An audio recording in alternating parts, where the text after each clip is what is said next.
बालभारती इयत्ता चौथी पाठ 6वा मायेची पाखरं पान क्रमांक 15.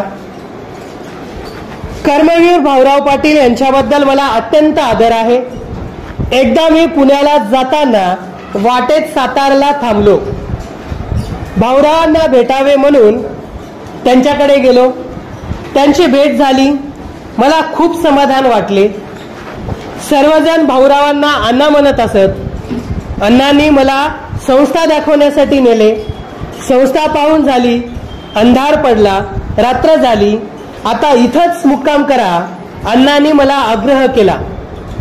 अण्णांचा तो आग्रह नाही कसे म्हणायचे. राहिलो. झाले तिथे. मी संस्थेचा परिसर पाहत निघालो. संस्थेच्या आवारात एक मोठे वडाचे झाड होते. आजूबाजूलाही गर्द झाडी होती. थंडीचे दिवस होते. कडाक्याची थंडी पडली होती.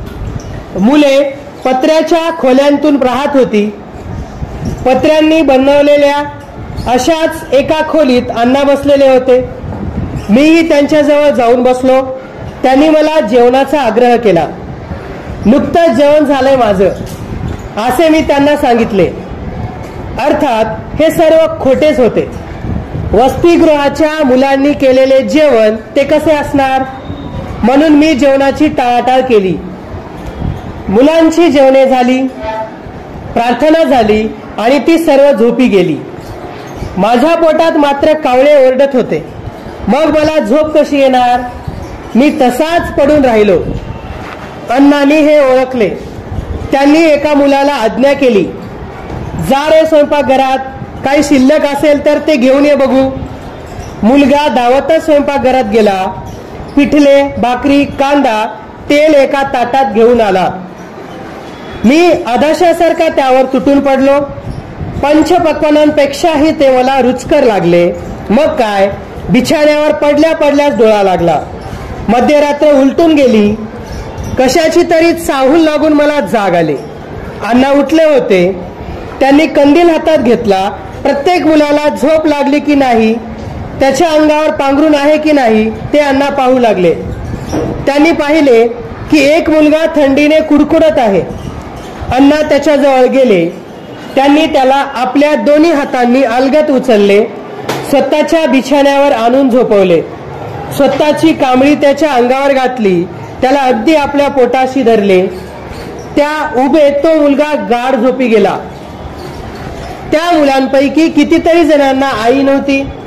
कितीतरी जणांना वडील नव्हते. पण अण्णांनी त्यांच्यावर पित्याच्या प्रेमाचा आणि मातेच्या मायेचा वर्षाव केला होता.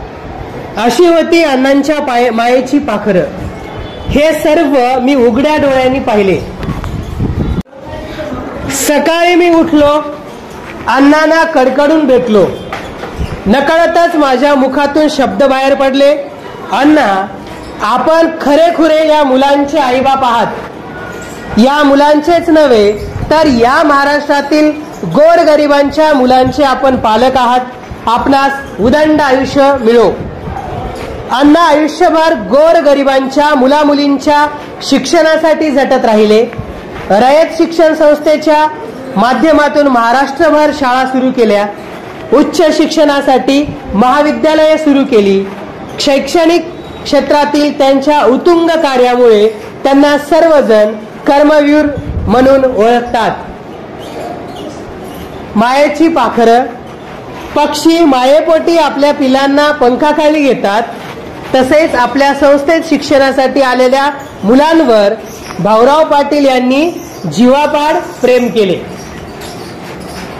तर लेखन केलेलं आहे पा. ची. पाटील. शब्दार्थ. पोटात कावळ्या ओरडणे, खूप भूक लागणे.